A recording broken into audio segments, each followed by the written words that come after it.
I was the owner and operator of the haunted Haddonfield Ghost Tour, a company I started in 2003 when I was 23 years old. We ran tours 12 hours a day, 7 days a week, all year long. And every one of our tours were sold out and had been since 2008. I grew up in Haddonfield, lived there most of my life. Everyone in my family, all of my friends, we all knew the story of Michael Myers.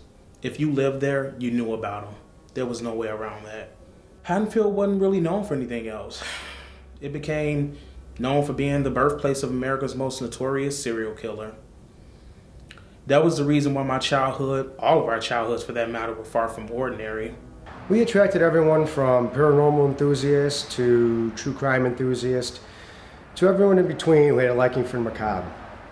We offered something no other ghost tour or crime tour in the nation did. We actually provided both at the same time. Everybody knew who Michael Myers killed, where and how, but what most people didn't realize is that all these years later, those sites were still haunted by the ghosts of his victims. Everyone that lived in Haddonfield, they either knew someone that was killed by Michael Myers or they had a mutual acquaintance. It was a small town. So when Michael killed again, everyone felt fear, everyone. My tour is every bit as historically significant as a World War II memorial or a Civil War museum. It was a piece of America's past that most people would prefer not to think about, yet for some reason they couldn't help be a little fascinated by it. I remember in 1989, the city actually officially banned everyone from celebrating Halloween, as if that was going to somehow stop people from feeling fear. It didn't last though. A few years later, a group of college kids got together and they made a push for the city to bring back Halloween and all the festivities. I remember them being outside of City Hall chanting, "No more fear, no more fear. Fuck Michael Myers, fuck Michael Myers." And you know what happened? He came back home and he killed 5 more people. Soon after, people started leaving. I mean, they packed up their families and they just took off. Some business started to close. Everything changed pretty much. The whole look of the town changed. The downtown area was nothing like it used to be. In 2002, our reality show production crew came to Haddonfield.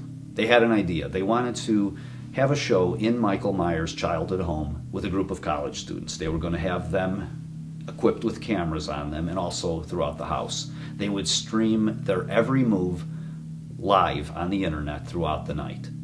They approached the Haddonfield Town Council as a great way of helping bring interest back to Haddonfield. I had 2 friends that went on that show, Jen and Rudy. Sorry.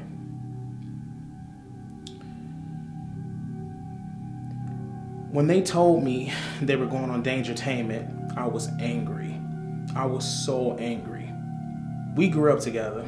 We literally lived on the same block. We were so close, and I was afraid for them. I didn't want them to have nothing to do with that whole thing. Nothing to do with that. I begged, and I begged, and I begged. They didn't listen. That night will forever be remembered as the night when 5 innocent people were killed live in front of millions of people in front of their computer screens. Would the producers have gone ahead with the show if they would have known at the time that Michael Myers was possibly still alive? Without a doubt. I'm sure sponsorship was at an all-time high and money must have been just rolling in. That night, I watched, just like everyone else, and I was a nervous wreck. I was so paranoid. I felt like something was wrong. There was just something bothering me, and I could not shake that feeling. It was just something was bothering me. When he first appeared on screen, I was like, oh, please, this is fake. This is so corny. I'm like, this man has been elusive for this long to just pop up on screen. Then I watched him kill every one of them, one by one. Jenna and Rudy died right in front of my face. There was nothing I could do. Nothing. I couldn't do a thing. These producers, these fans of this fucking show, and this constant obsession with and fascination with Michael Myers caused me to lose my best friends. The FBI claims that Michael Myers died on Halloween night in 2002. This despite the fact that we've never seen any evidence of his death. There has been no corpse. The coroner's report, which we've never seen, claimed that his body was so badly burned in the fire that they took the remains and cremated the rest. And that's why nobody's seen his body. So what about this coroner's report? Where is it? The FBI claims it's been lost. And no further explanation, just said it was mishandled, just bureaucratic red tape. And I find that so hard to believe.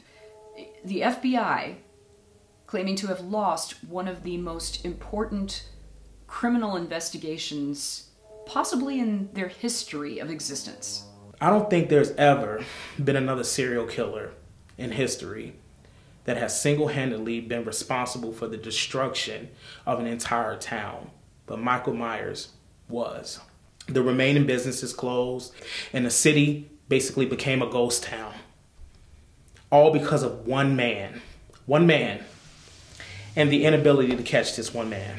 I remember going up to Haddonfield as a teenager, and we had always heard that these houses were haunted. So it sort of became a rite of passage to accept the dare to go inside and walk around. I, for one, saw and heard plenty of fucked up things, especially in the Wallace house.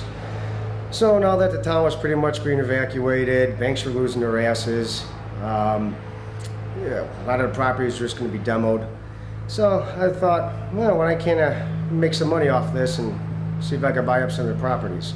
Over the years on my radio show, I've had several of the world's foremost paranormal experts.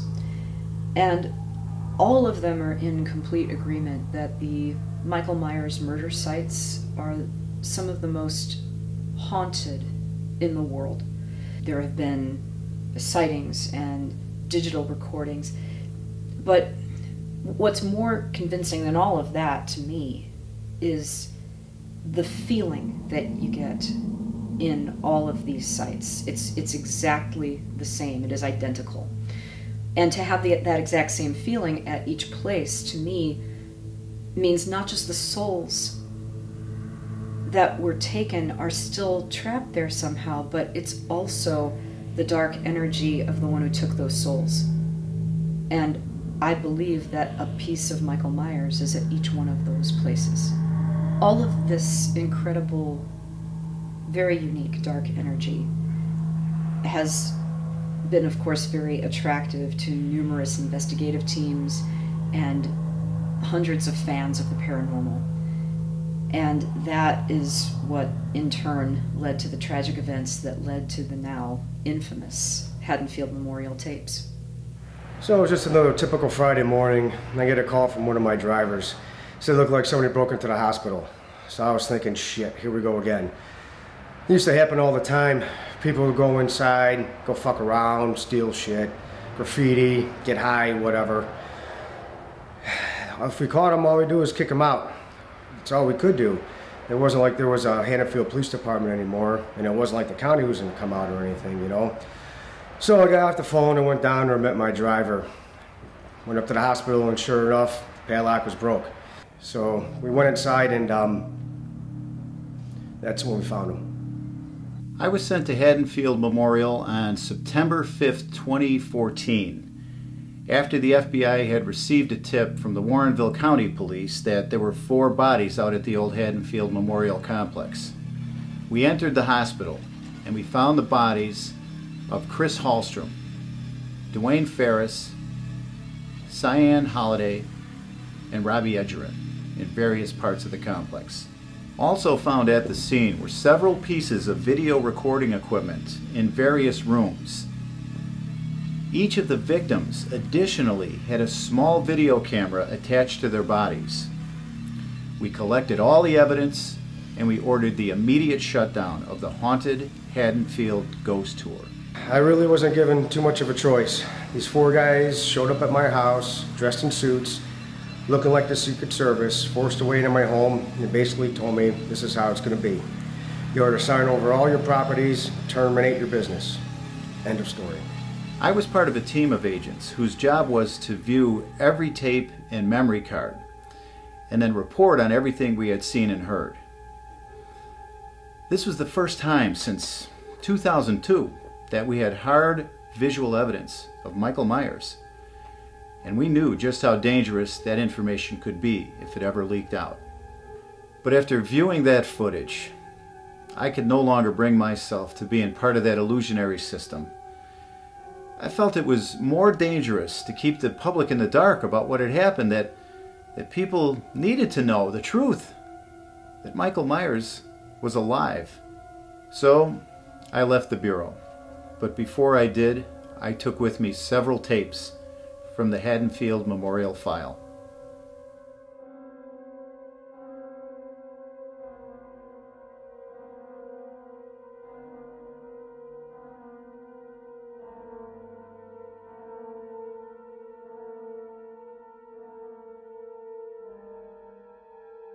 Well, it's a fixer-upper, a couple coats of paint. I think it's a brand new hospital.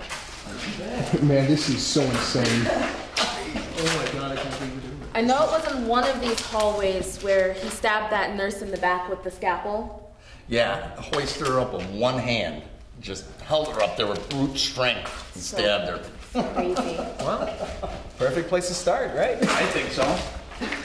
Hey, Chris, if you're ready, I'm ready when you are. Okay. That's all you do. Got this. Dude, don't make me laugh, okay? Okay. Haddonfield Memorial Hospital, which within 1978, the serial killer Michael Myers brutally murdered 7 people, 7 staff members, including 1 U.S. Marshal. Now, as the story goes, this is considered to be one of the most haunted places in the world. And so tonight, our goal is to go around and try to see if the spirits who died at the hands of Michael Myers still reside within these walls.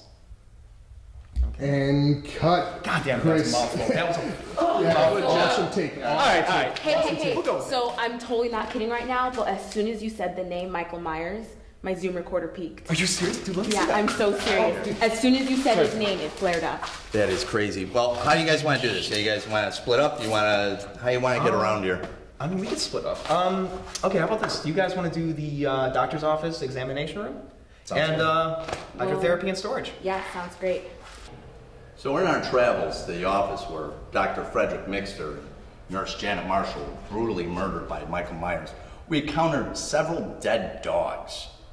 Appeared to be mangled, mutilated, in some cases even eaten. And if that wasn't disturbing enough for us, we encountered this. So Samhain is an ancient Celtic festival that was celebrated around the time of Halloween.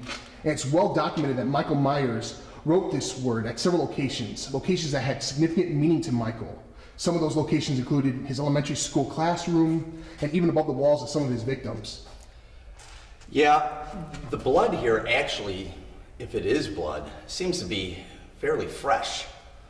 So that lead me to believe that this is maybe a Michael Myers murder junkie or just some junkie that's hanging out for shelter in an abandoned hospital. But if this doesn't add to the foreboding ambiance that we're encountering in this hospital, I don't know what does.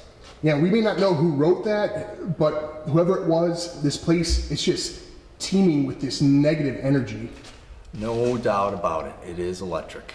Well, either way, we're going to continue our travels to Dr. Mixter's office, and hopefully we don't encounter any more dead dogs or Celtic phrases along the way.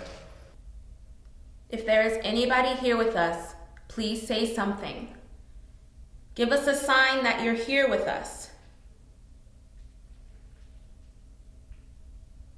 Is there anything we can do to help you?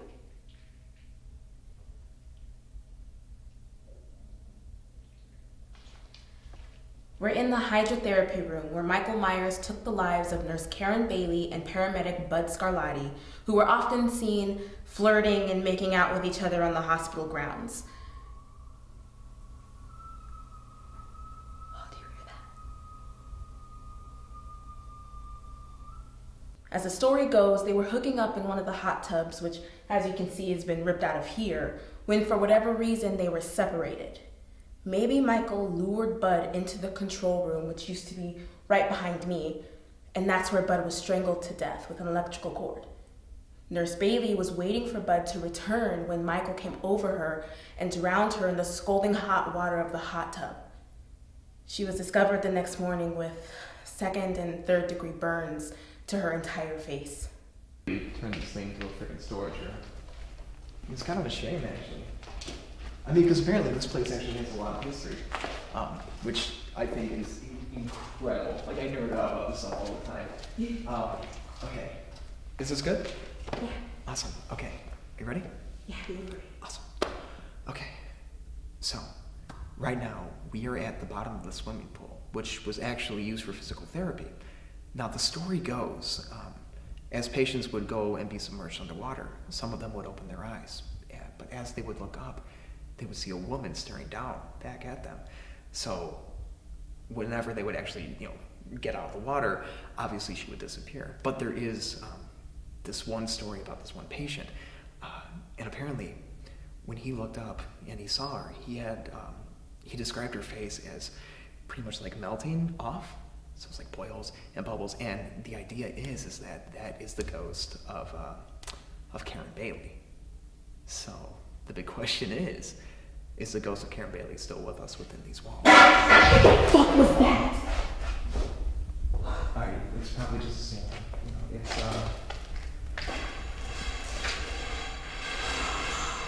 That's not the ceiling, Chris. yeah. Shh. Quiet.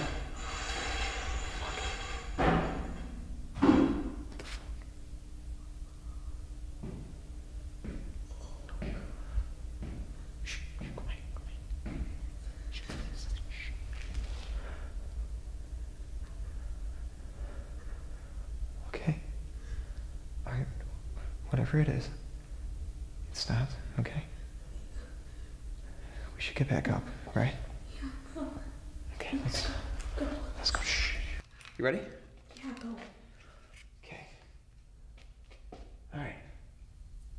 Is there anyone here with us? Karen? Bud? If you're here with us, please give us a sign. Could you make a noise?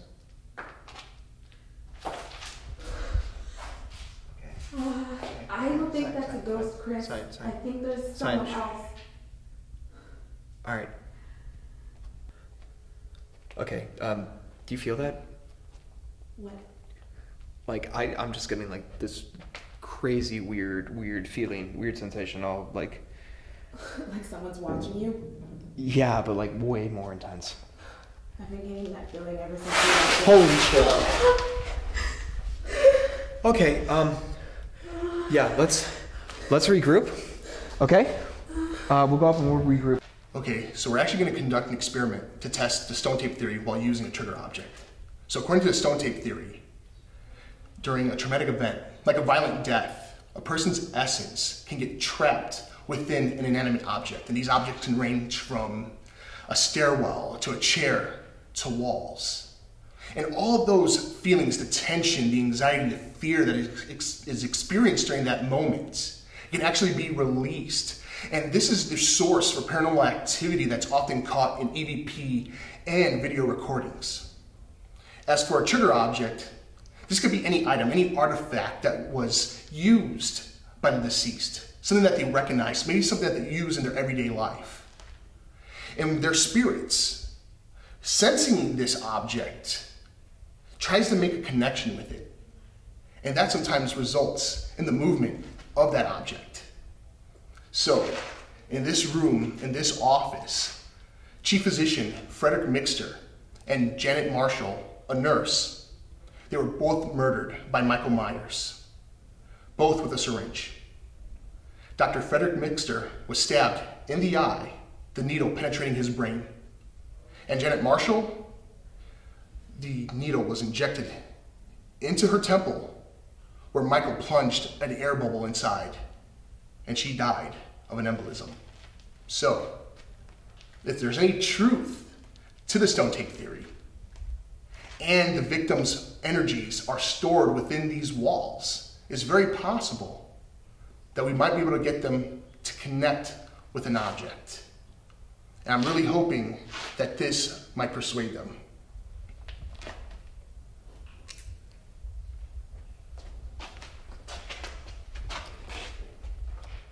No better object to conjure these spirits than the very object that murdered them. Hey, but you have this room? Yeah, where are you going again? Yeah, I just want to start setting up down the hallway, you know, where that nurse was drained of all of her blood. Oh, that's right, awesome. Do you have a trigger for that? Yeah, actually, man, I managed to get a hold of some IV drip lines. All right, cool. Well, sweet. I'm going to hold things down here. I'll have my radio on, but the volume down, so I'll see the lights go off if you call, okay? All right, sounds good, dude. In a few minutes, we'll just meet back. All right, sounds good. Sweet, dude. All right, where is that exam room? Where is that exam room? What the fuck was that? Dwayne! Dwayne, is that you?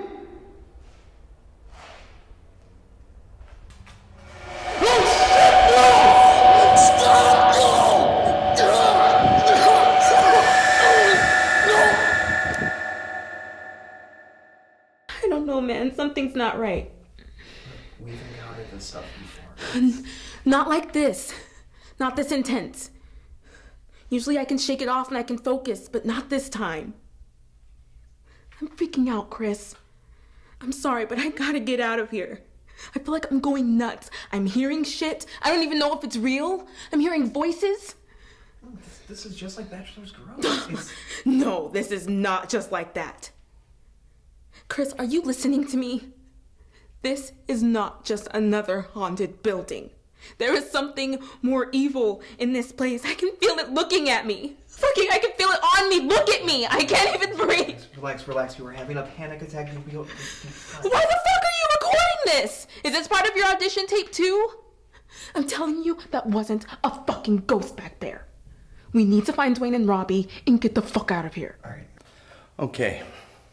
I'm still here in Dr. Mixer's office where we haven't had any movement out of the syringe, but we've had some very bizarre experiences happening. I literally had sensation run through my body where I was freezing to my bones, just chills literally running up and down my spine.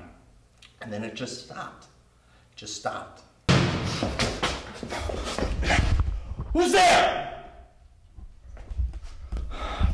Okay, we're having some very strange experiences going on here.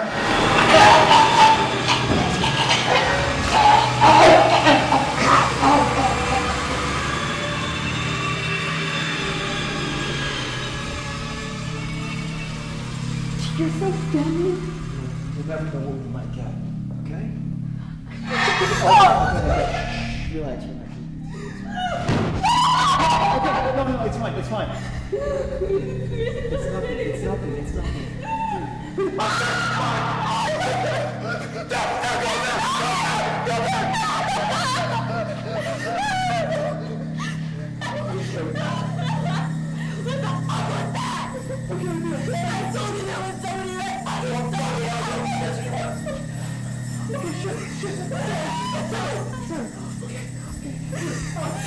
Take the camera. Take it to the light. Come on.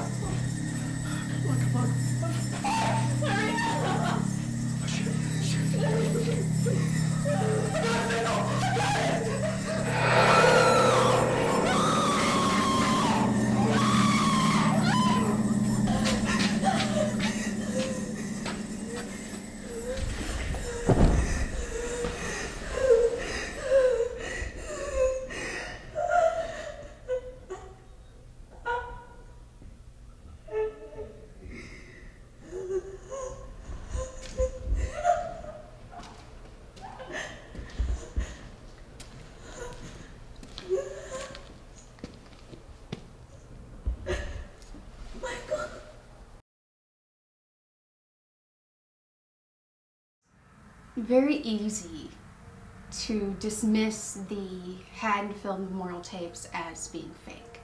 People have said it could have been anyone under that mask.